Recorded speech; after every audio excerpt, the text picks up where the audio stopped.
One Up Reviews Magic 2 by Nas. I am DJ Doey Fresh.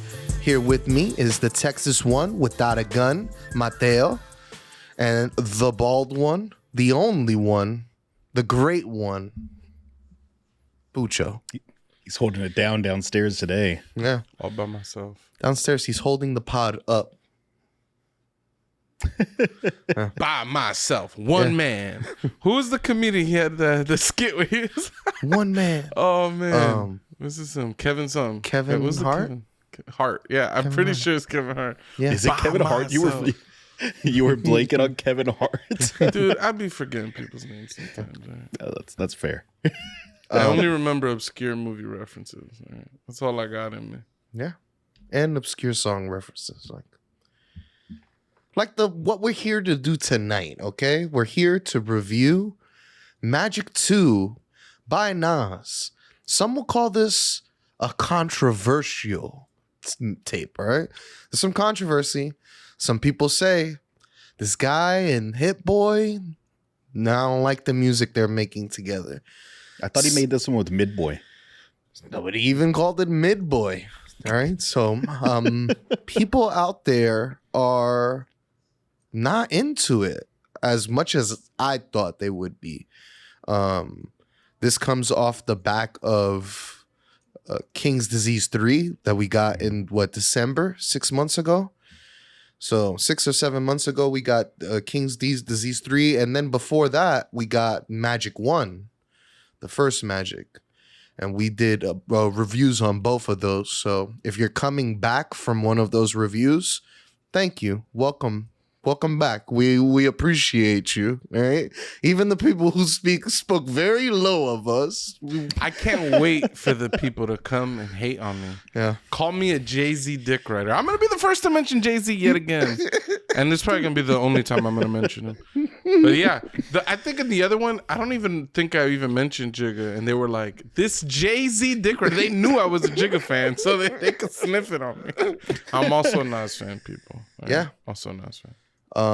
I really, really, really liked this album a lot. I thought he brought a very fresh, even though it did to me sound like the extras left off of King's Disease 3. Mm-hmm. It sounded like some of this could have fit in there, but I like what they did here. I'm a big fan of his shorter projects. Magic 1. And that's an interesting take, actually, because I feel like all the songs that I have like actually set aside that like, this is a good song, this would go on my playlist. They're probably songs that could have gone on King's Disease, honestly. Yeah.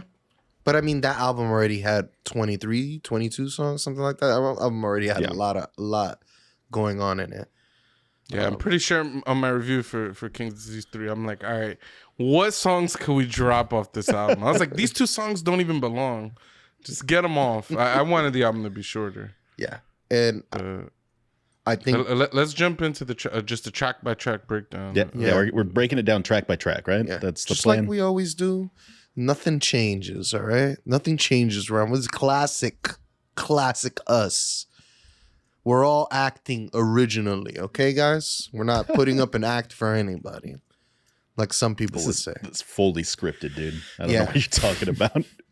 This is all pre-recorded, and we're recording it again. So going into the intro, we get, I think it's the pimp. I think it's Don Magic Juan, and he is Magic Juan talking his shit. I love that he said he is the original Don Dada. I wanted Tony to comment on that because Tony called himself the one Don Dada. I was like, now you got someone coming for you. It's a shame Tony's sitting out this one. Facts. Yeah. Talking about he is hip hop, and I guess how much of culture comes from the pimp game. Here we go again with it. You know what I mean? In like the grand scheme of what the album is talking about, like this intro makes sense. I didn't like it very much. It had a really weird vibe to it that didn't feel like it fit with the rest of the album. Like the message fits, but like nothing else feels like it fit. Does that make sense? the beat was. Yeah, I was gonna say that was the most interesting thing to me was the sample. I went and tracked the sample down. Oh, did you really? Yeah. It was just pretty much used straight up. They didn't do nothing crazy to it. But it just reminded me. I don't know if maybe Doi has, but back in the day there was this TV show, us with Hispanic parents, El Chavo del Ocho. Yes. With he's like a crazy guy living in an apartment complex. The music just reminded me of that. It's not even close to the same, but it has like that silly vibe to that it. Synthy, yeah. There's like that synth in there. It's the first thing I thought about. That guy with the dumbass hat with the little he has like a little propeller hat on his head. Like, yes. Oh my god, it's the worst. I just see that and you just put it in my brain. Doesn't he have like fake freckles painted on or something too? Or am I mixing? I don't know. He might. Going into track 2, Abracadabra. I like the energy on this one. I like the energy on this one. I need when you're building like the optimal like album for me, it's got to have some energy at the beginning. If you start off immediately with like a slow song, I am so out. Yeah. Specifically the piano keys and stuff like that at the end of the song, and I like sonically what this did. Eve his rapping I thought was incredible. I really think he's trying to do something new. Instead of just because I a lot of people don't like what he's bringing with Hit-Boy.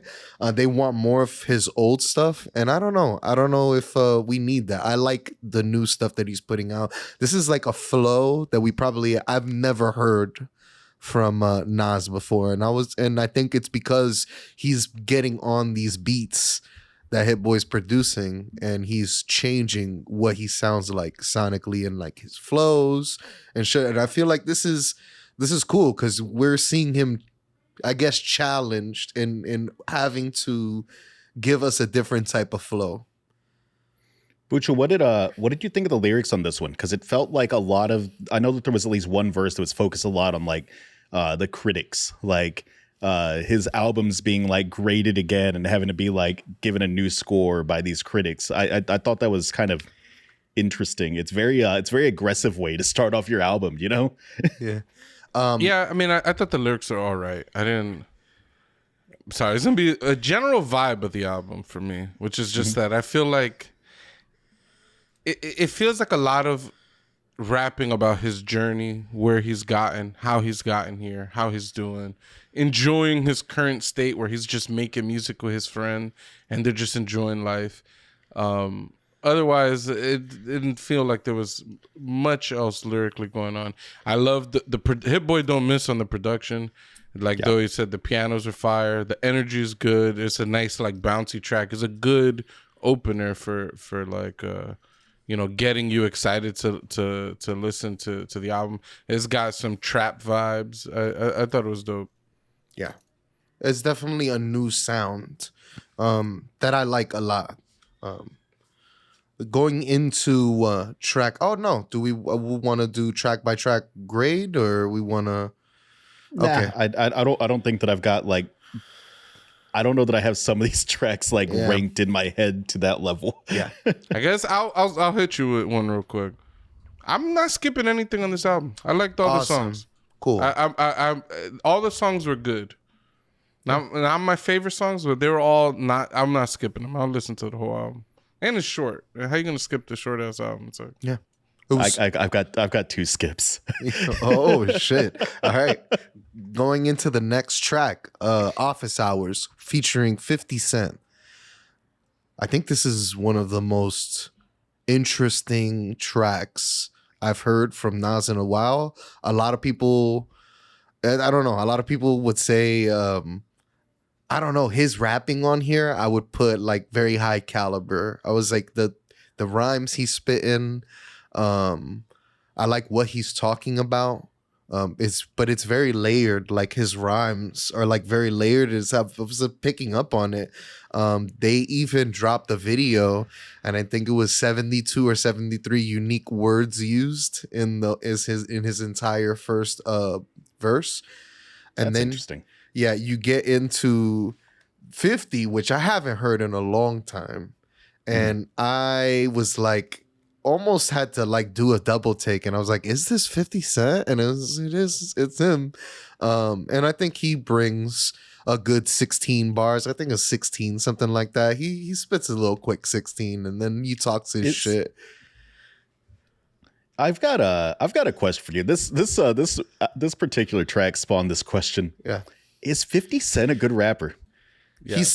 Yes, absolutely. All right. Oh my God. Being from Jamaica, good Queens, rapper. I must say yes. Yeah. Now, in all seriousness, 50 Cent's a good rapper. Does he The crack your power top of the 20? dollar- Where is his power ranking in like? His come up was insane. Yeah, but I don't think he cracks the top 20. I don't think he even cracks like Of the all top, like, time? of No. all time. Like No, the no top. way. I don't think he even cracks like the top 50. Like Yeah, I'm probably not, not. I'm not saying he's a bad rapper. I don't know. I thought his verse in this was kind of weak. I thought it was honestly the weakest part of this track. His verse is the weakest part of the whole album. Okay, I felt like his feature was such an interesting choice, and I was like, they squandered it with. He rapped like 4 bars. Though he said he dropped 16, I'm like, you must be doing some every 3 words bar. Like it was so short. I'm like, this is nuts. Then he went on to speak more words than he rapped. It felt like I was like, you should have just wrote more bars. Like I was happy to have my Queens brothers, all right, make a collab and make a track together and all of that. That was real fire. I'm like, why 50? Why? For what? What are you doing here? Yeah. He sounded so weird too, which was interesting. Kind of had like this southern swag to his verse that I was like, this sounds fascinating. Like I wonder what he's going through. He was or maybe a little that like vibe is easier to write. I don't know.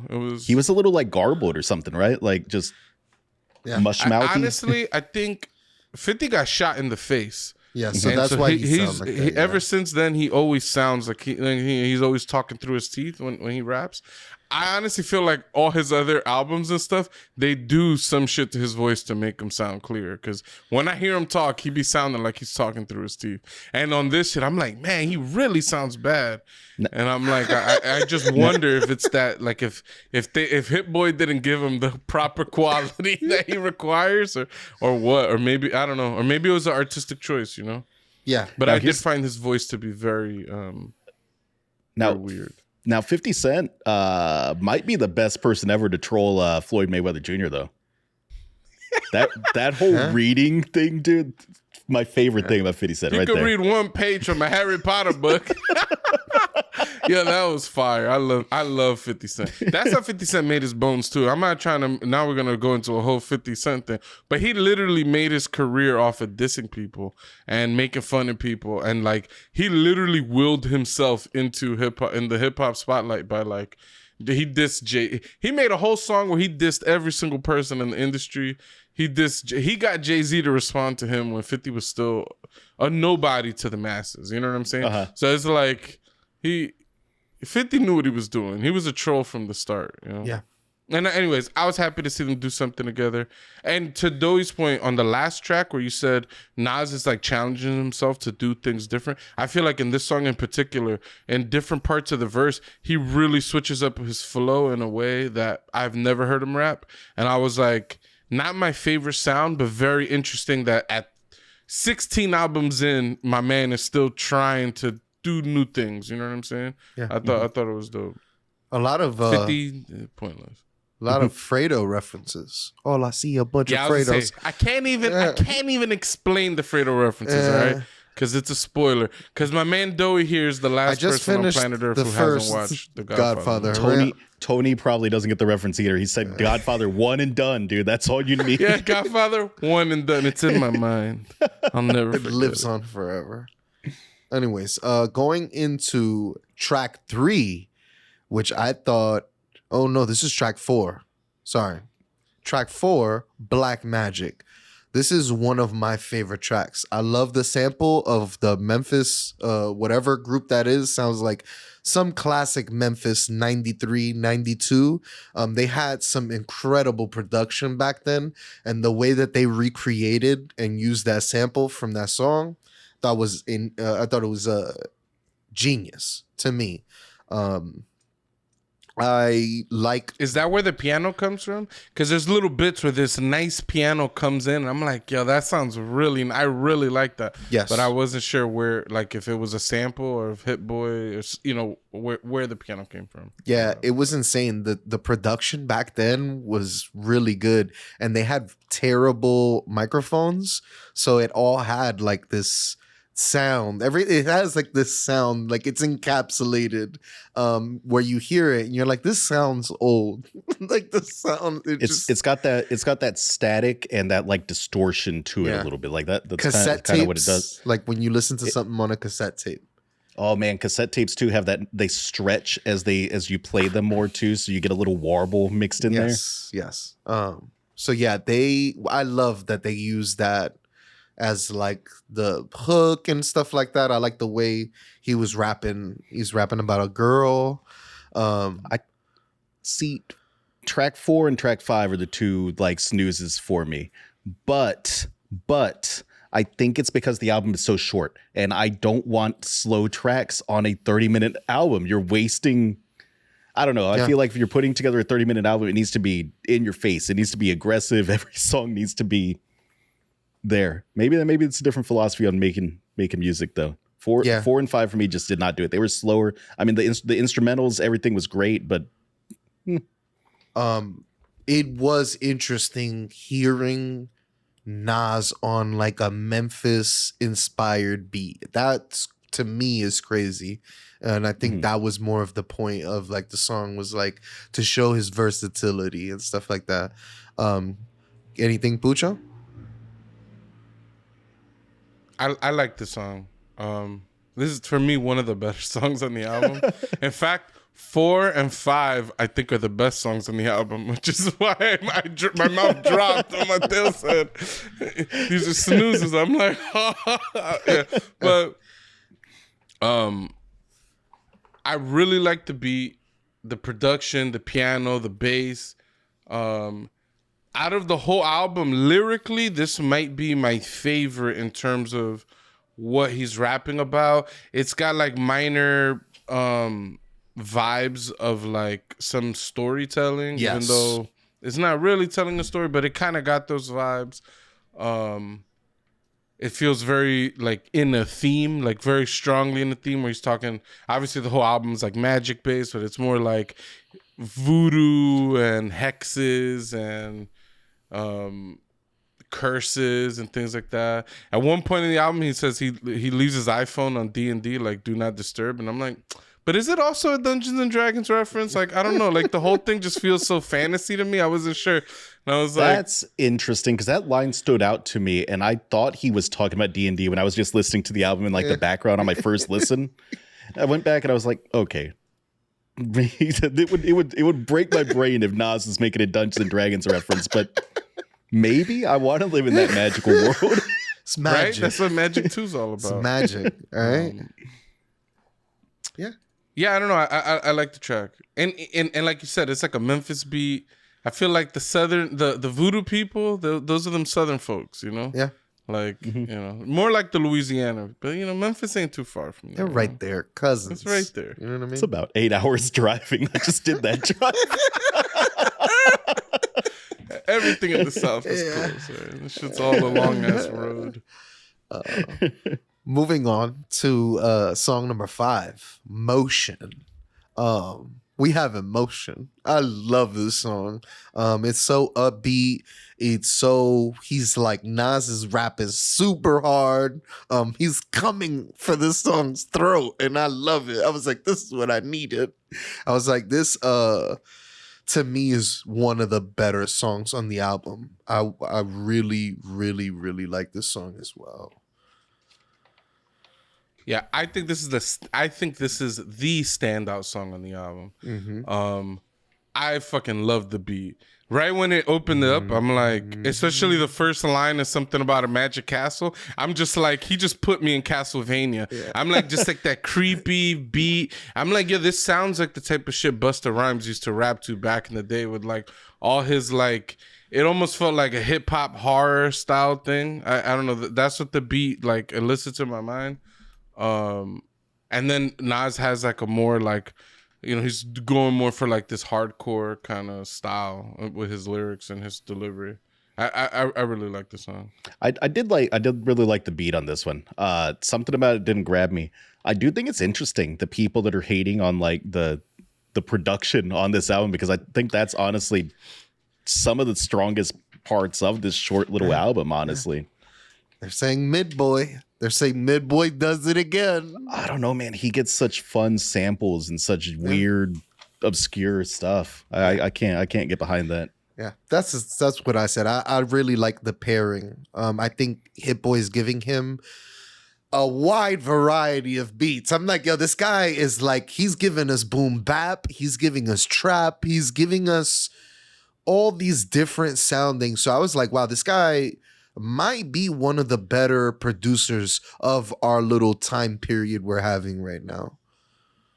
I'd like that comparison to Busta Rhymes. I'm gonna have to go and give this track another listen, because I think Busta Rhymes is criminally underrated. Yeah. Oh my god, I love Busta. Yeah, Busta, he just won the award on BET, the Lifetime Achievement Award. Oh, did he really? Yeah, very. I cried a little bit because he was emotional. I loved it. Anyways, he talked like 10 minutes past us a lot of times. Yeah, he's like, I don't give a fuck. I'm hitting you with a whole hip hop life story right now. He said they gave me 2 minutes. He kept saying, I need to go and check that out. Yeah, it was good. Moving on to another classic. I love this song right here. Number 6, Bokeem Woodbine. I love Bokeem Woodbine, the actor. So just to hear a song influenced by him, I think this is like a nod to him as an actor. I love he'll keep pausing to say, ouch. I loved it. It made a lot of his lyrics stand out. It was one of the more simpler songs, though, lyrically. I think that a lot of the fun with this song is what he does with his cadence. His rhythm, he plays around with a little bit, the cadence and delivery that he uses. That's my favorite part about this. Besides that little guitar chord sample that keeps like coming into the song. I don't know what that's sampled from. I fucking loved it though, dude. Yeah, it has to be from the reggae they were pulling from, because it was like the hook of the song almost. But I love everything about this song. Every song on this album that's named after somebody, great. I was like, this is a fantastic songs. He really put a lot, in my opinion, to these songs. And I think these are like tributes to these people who... Bokeem Woodbine is incredible. I like him as an actor. He hasn't gotten, I think, the praise he should get. Everybody just knows him from the meme where everybody says he's Dave Chappelle's evil brother. Somehow I was out of the loop on this meme. I'm like, who the hell is Dave Chappelle's evil brother? I think if you look it up, it's the Bokeem Woodbine comes up if you look that up on Google. Anyways, going into did you sorry. I like the song. I like like Mattel said, I love the little guitar that came in. I think it's like from an R&B track. I love the vocal sample. Just like randomly. I loved it. Every time it hit, I'm like, oh yeah, that's what I'm talking about. And then he took me back. I don't know, you ever watched Jason's Lyric? No, but I was trying to get that. I was like, damn, I wish I watched that movie. Yeah, Bokeem Woodbine gets tortured in that movie for being late to they planned like a robbery or some shit. I don't know. I think he was like in a snitch. I barely remember this movie. It's so long ago. This is Jason's Lyric. I referenced this the other day. Me and you were talking. We were going through Bokeem Woodbine's his IMDb. And I'm like, all right, how many hood classics on Bokeem's list? Yeah. I was like, Jason's Lyric, not my favorite, but it's a hood classic. You know? Absolutely. Yeah, but is it a North Coast or a South Coast one? South Coast. It's South Coast. South Coast.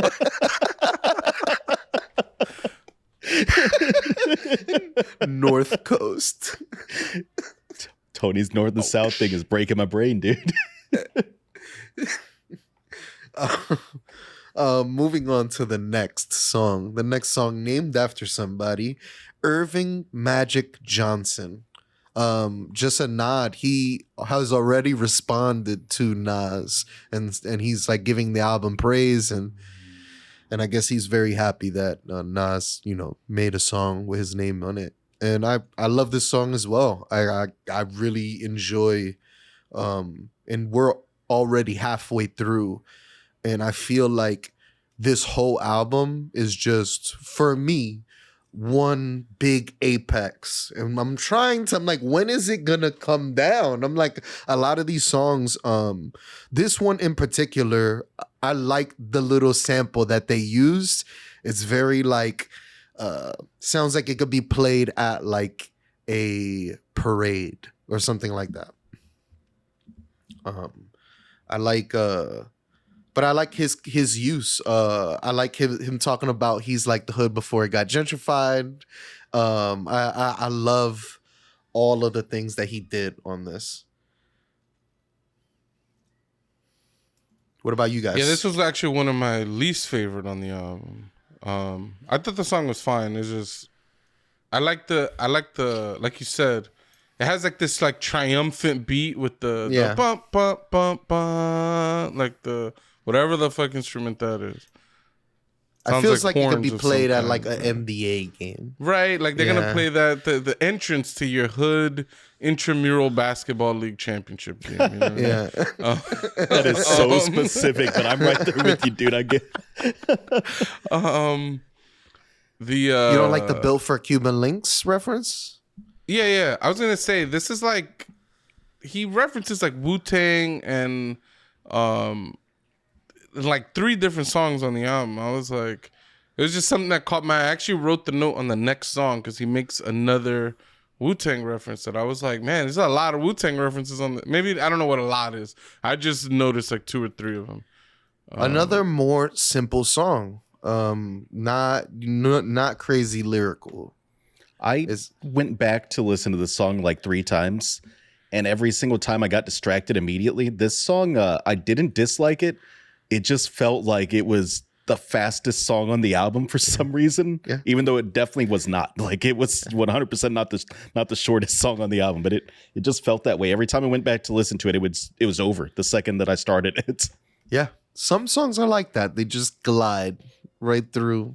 It's the second longest song on the album. Second longest, yeah. At 3 minutes and 27 seconds. It's not very long. Moving on to number 8. What this all really means. This is the marathon song. This is the song of him congratulating himself. This is the song that you're talking about, where he's bigging himself up and he's just talking about how long, which is what I think this is. It's a victory lap. I feel like we said the same thing with King's Disease 3 though, right? Yeah. It's just a victory lap song, him just congratulating himself. And I think I think maybe this might be from remnants. It's like maybe spawned off of like the King's Disease 3 album. But I like it. I think it's fun. It's happy. I love the production on it with the keys. It's the one beat that stays in my head. That I'm like, I keep it for some reason. It just sounds like it also sounds like the beginning of like an old show. I don't know how to describe that feeling. So, yes, I agree that this was another. Basically, the song that I keep referencing. I feel like all the songs have. How many times he's talking about me and Hit still doing it, and it's like, yeah, he's dropping the hit what him and Hit-Boy are doing on every fucking song. Bro, he took it to the next level in this one. He said he was going to be 80 on the resort, and he's still going to be doing whatever he wants to do. I did like him like positioning that though against that line of I came up with hot heads that played with fire, like. He's earned the victory lap, right? Like he survived. He's made it through some rough times. Sorry, Pooch, I cut you off. I got Nah, excited. for sure. No, 100% agree with that. I was just gonna say that out of all the songs, I feel like this does it the most tasteful because it's not just like the random shoving it down your throat. This is like he dedicates like a good, really the whole song, but like that first verse in particular, like he's laying out the whole like basically the time, what we were wearing, what kind of jewelry people had on, what the music was playing. Like, he's like painting the whole picture of like, his come up pretty much. I thought it was one dope. of my favorite parts is when he mentions that he dropped a double album CD around the time, either before or around the time when everybody started doing it. And then everybody started to bootleg his shit, and he was like one of his most bootleg albums. And I thought about that. I'm like, damn, man, I used to be out in the street and people said, I got that new Nas. Got the new Nas. I remember you would run to the bootleggers. You're like, you got that? Was the bootlegger just a dude that owned a CD burner? Is that all it was? Yeah, he owned the computer. He had the CDs. He had a CD burner, and he had the printer because he can print out a really shitty cover of the. It's like a picture. It's like somebody took a picture of the cover art and then they printed that out. Yeah, because it never looked as good. It always looked like shit. The printer, just the ink, it just looked terrible. You I knew wasn't you a big were fan. I wasn't a big fan of that album though. I am. Yeah. I'm like maybe that's why it was heavily bootleg. People are like, we ain't buying this shit. You know, I've read really quick. I read that the Bone Thugs album East 1999 was like it was stolen from CD stores. I think it was 20,000 copies were stolen, reported stolen. People were fiended out to have that shit. Na, na, na, na, na. Yeah, we should just do a Bone Thugs. I think we Not should. a big fan of Bone Thugs, but their music brings me joy because I find it funny. Those luminaries will come after us, dude. I think That too. We could just do a whole listen to Busy Bone talk episode and just he got some funny shit. we could just riff off of him. He's very eclectic. He been crazy since day one. Yeah. Go back and listen to his old shit. His old interviews. He's been saying some wild shit. I love the Tupac song. We all gonna die. I don't know why I thought about that. They have that song with Tupac. Anyways, tangent. Let's get back on the rails. All right, let's get back on the rails for the derailment. This is a good, thank you, Nas, for telling us about your history. I appreciate that. On to the next album. Very quick, slow it down. Why am I hearing French Montana on this song? I'm like, didn't we hear this beat not too long ago on another person's album? And I'm like, was this on the French Montana Harry Fraud mixtape? This beat? Because I can faintly remember hearing I'm like, did you verify this? That'd be wild if it was pretty damn similar. I don't know. I'm thinking about it. I'm like, I hear this, and I'm like, I've heard this beat in the last year. And I'm like, from where? I was like, maybe Harry Fraud or somebody. But this is What did y'all think of this one? I liked it. My notes say good song, but would it go on any of your playlists? It did.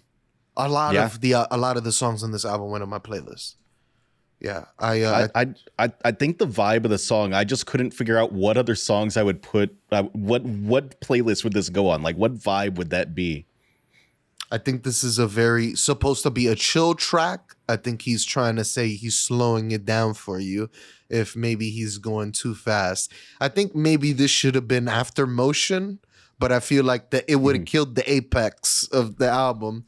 To put this like kind of there, it kind of would have slowed it down too much.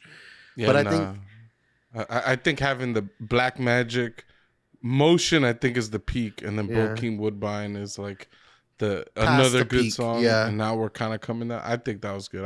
Yeah. Putting that in the middle of that, I'd been like, y'all fucking up my vibe. Yeah, this song's all right. I love the Marvin Gaye sample. Mm-hmm. I thought the production is cool as usual.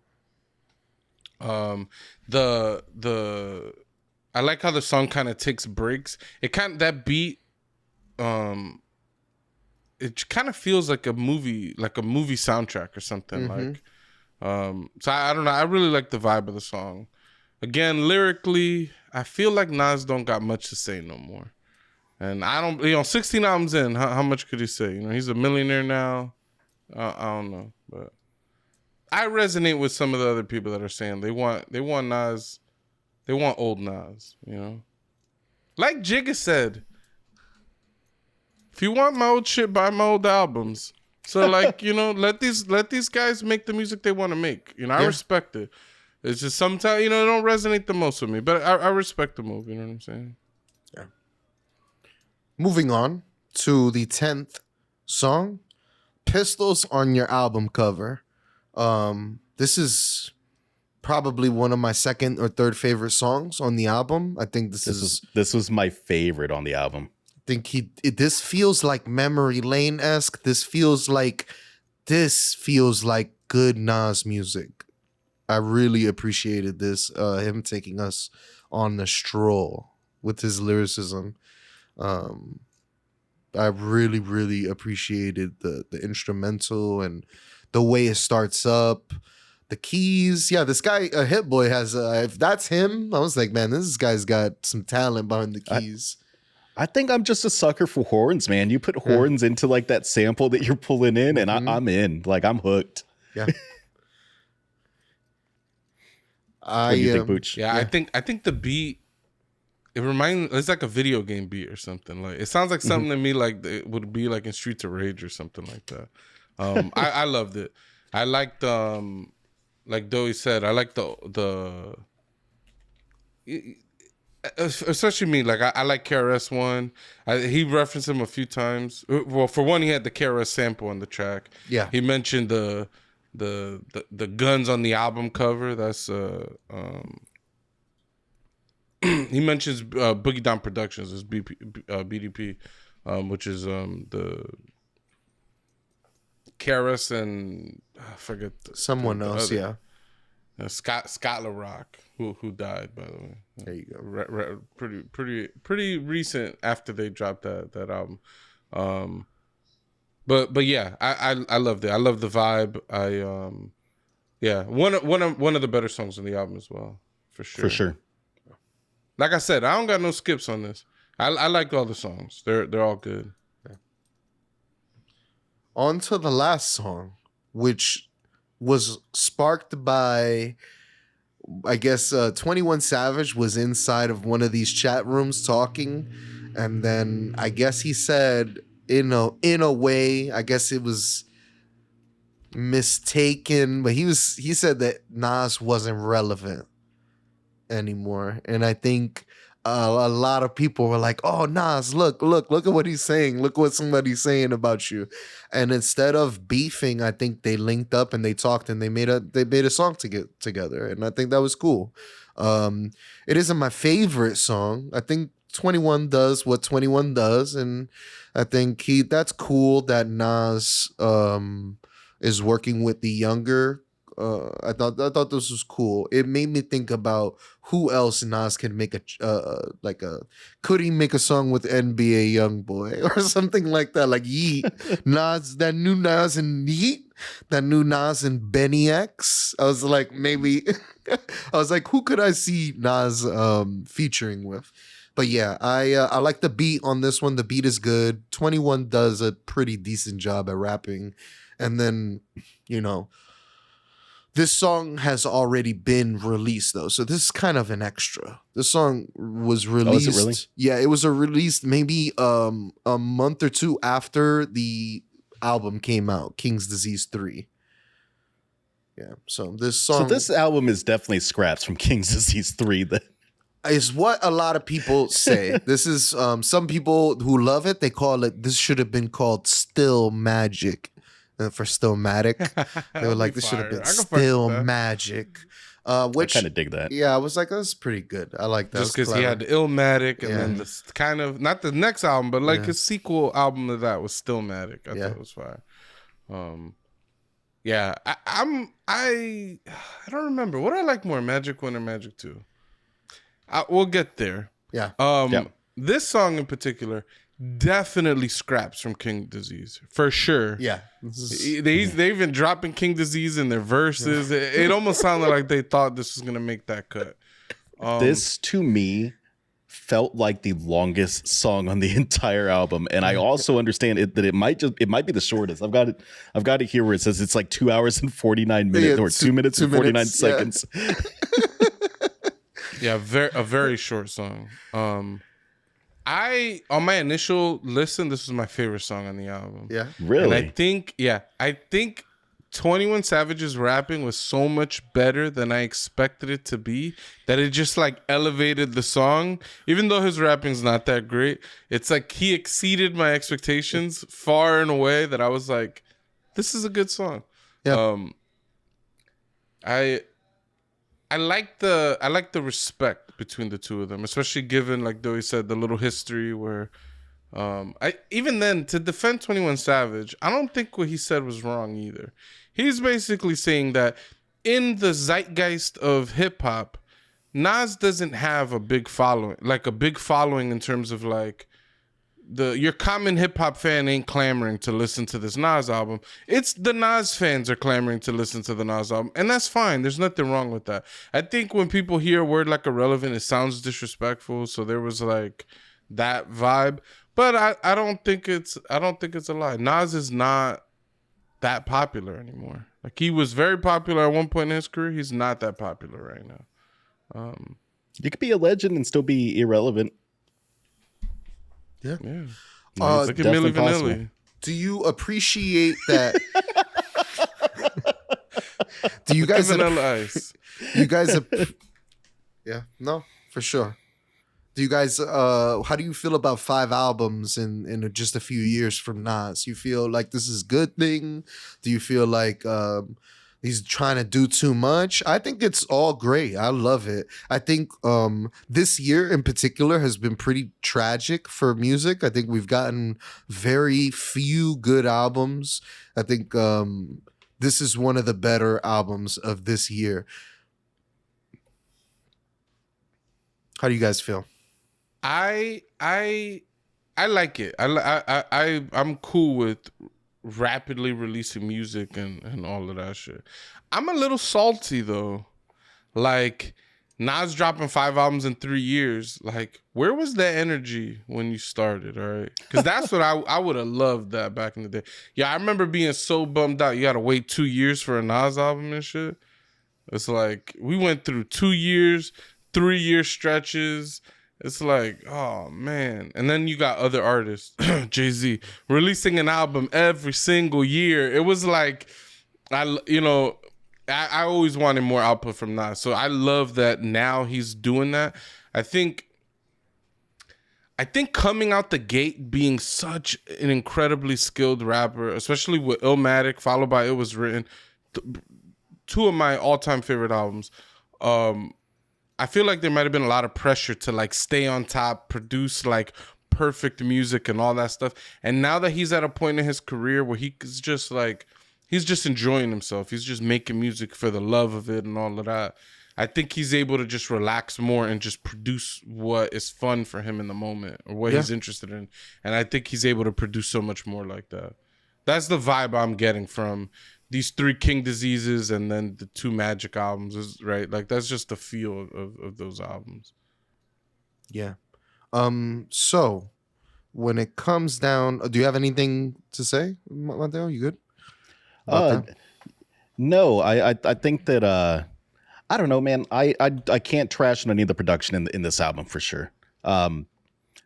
I kind of agree with some of the people that are saying that like Nas is just he's just treading the same ground over and over again. Like I don't know that he says anything unique on this album that he hasn't said in the past 2 albums that he released. Yeah. So I think that's kind of a shame. I mean, because like his storytelling, like that's always been the strongest aspect in my mind of his music. So it is disappointing that this feels like it's more just production value than like the lyrical like genius that I want out of him necessarily. For sure. I agree actually a little bit. I think So in the great, so maybe I am against him having this volume of release currently. Like maybe some of these ideas need to sit and cook a little bit longer, right? yeah. For sure. Maybe 5 and 3 is too saturated. Maybe 3 albums in 3 years would be more. I personally love the output. I like it as am well. a sucker for Nas's cadence, his voice, his style. I could listen to him rap about damn near anything. Oh, excuse me. And I'm just going to enjoy it. Like, I'm just going to think it's, at least at the bare minimum, it's going to be good. I'm going to listen to the song. But yeah, letting them cook a little bit more might produce a more classic album for me. Yeah. There were some songs on King's Disease 3, for example, that I thought were absolutely incredible. Same. I don't think for me this album, I think KD3 is better than Magic 2, but even the peaks of Magic don't even reach like some of the more some of the more regular songs on King's Disease off of KD3, in my opinion. I feel like the King's Disease albums, he took them a little bit more seriously, and the Magic albums were like, here's some extra shit I'm working on type of thing. Yeah. And I think that's fine. I think that's totally interesting, actually. I could see that. He says in one of the songs in the end of it, he's I think it's Office Hours. He says, I'm creating two separate things. And like, I don't know, he said something like that. He mentions that he's starting two different he has two different sequels. He also mentioned that by the time we're listening to this, he'll be halfway through his next album. So he's already producing, you know. Yeah. He says that on one of the tracks. I forget which one. I like it though. He's gone. He's off to the race. He's making music. That's wild, man. Yeah. Props to him for having that kind of volume. Yeah. But I do understand exactly what you mean. If they take maybe just a little more time to like refine these songs and maybe find a purpose for the album other than it just be like a mashup, because a lot of people felt like this was just leftovers from KD3, and this could have been on a deluxe version of KD3, and then instead he's trying to like milk what he has. But I don't think he's doing that personally. I guess when I say leftovers, I don't view that as a bad thing. I guess it has a bad connotation. It's like, say I write 12 songs and only 8 of them fit within the concept that I want for King's Disease. Like, now I got 4 songs I can't use. Like, I'm still going to use them somewhere else. Like, how maybe there's some extra work to make them work for a Magic concept or whatever. Yeah. Honestly though, like even the Magic concept being a little weak, props to Nas for having like a concept in his albums in general. I feel like I come across so many albums that just don't have any unifying theme, and they just feel like it's just a bunch of songs thrown together. Yeah. You're right. It's some albums do feel like that they're just like, here, take it. Yeah, not to name drop any other rappers too much in Nas's review, man, but Kendrick Lamar's whatever the recent shit, the Big Steppers or the big what the fuck's the Morale, shit Mr. Morale, Big Steppers. Yeah, that album kind of ruined hip hop for me, to be honest. The album was so good, the concept was so heavy, everything about the album was articulately laid out and meticulous and all that, and I'm just like, man, now any album that doesn't do that, I'm just like you lacking, you know what I mean? When I listen to a regular ass was Montega, I'm like, this ain't shit. I don't want to listen to this. So I fuck you, Kendrick, you ruined hip hop, man. Yeah, I get what you're saying. It's such a high bar. Everything means things, and then there's like, I don't know. I know what you mean. 20 tracks they just threw on the wall, and another album you're just like, okay, man. Yeah. So, scores. Bring. I'm giving it a major thumbs up. I love it. I love it. Are you doing a number score, Doey? I'll do a number score if you're doing a number I'll score. do number score. Yeah, I'll do a number score. I'll give this a 5 out of 5. Fantastic. I think it's a great listen. I think I recommend people listen to this. I was listening to it at the bar. I put it on the big speakers, and then I seen people moving their heads. I'm like, all right. I'm like, this is good. I was like, this is music that a lot of people, it's more general use. I think it's more fun. And I think it's less serious than King's Disease. I think this is him experimenting. And I like that. If we're doing out of 5, mine would be like 3.5, 3.75. Yeah. I think that's where it goes. Like Bucho said, I can't rate it higher than King Disease 3. And I think it's just too short. Like it just doesn't feel like it's like a full album release to me almost. I don't think that he brought enough like heat in a 30-minute album for me to give it higher than that. The album goes by pretty quickly. For me isn't an issue. It does feel too short. I feel like the album could be just a couple minutes longer and just, it doesn't even have to be more songs. Just make the songs a little longer.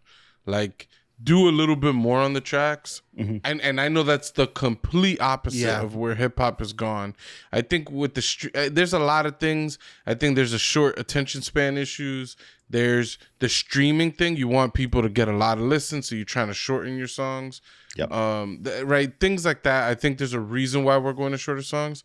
I am not one of those people. So I also listen to progressive rock. I'll sit there and listen to a 9-12 minute song if there's enough good shit happening there. You know what I'm saying? For sure. So like, if I had to give it a number, I would give it an 8.5, or which I don't know, maybe a 4 out of 5. We're doing out of 5. I'll give it a 4 out of 5. 5 out of 5 is crazy. I wouldn't give it a 5 out of 5. You crazy? I love it. Yeah. Well, and then if Tony makes a video, we'll insert it right here. Okay, it'll be right here. He said this album is shit. He didn't like it. So I'm kind of glad he wasn't here because he would have been killing the vibe the whole time. What if he trashes it and he still gives it a higher score than I give it? yeah, I am so curious to hear what Tony has to say. So I really hope he records something and he puts it right here. Nas's album, man, Magic 2. Overall, man, like I said that this album at first was a good album. Something that I couldn't really listen to in the car. I felt like at the time when I first played it through, I'm like, all right, this is, like I said, I didn't give it a fair chance. Sitting alone and just, to my thoughts and listening to this album, kind of different perspective for sure. And yeah, man, it was this album. If I have to give it a rating out of 10, definitely an 8.9. Definitely 8.9, maybe a 9. I'll give it a 9. But Nas continues to surpass himself, and I hope Nas doesn't stop. I hope Nas keeps giving us more music. It's definitely a refresh. It's like a breath of fresh air for hip hop. I wish other old head rappers or OG legendary rappers, try to do it too. We need more of them, honestly. Just to bring back some of the norm of hip hop, or where I grew up to, and everybody else in the 80s and the 90s. Yeah. Anyways, we thank you guys for watching. As always, please comment, like, subscribe. We'll try to comment back and respond to you guys. Whatever criticisms. Send us to your group chat. Tell them, look at these dummies with bad opinions on hip hop. They suck. You're the youngest you'll ever be. Today is the youngest you'll ever. You don't get that. You don't get it. You dummies. How could you not get that? Anyways, we're always going to be around for when Nas drops some new stuff. So we're awaiting his next content. We want you all to be fully satisfied with our reviews. Are we getting KD4? Or are we getting Magic 3? I don't know. I I hope we're done with both of these. Yeah. We just start naming it. Yeah. We should start another. There's something else. Magic King won. Yeah. Magic King. Magic Kingdom. Anyways, thank you for watching the One Up Podcast reviews, Magic 2 by Nas. Remember, guys, to always one up yourselves. All right?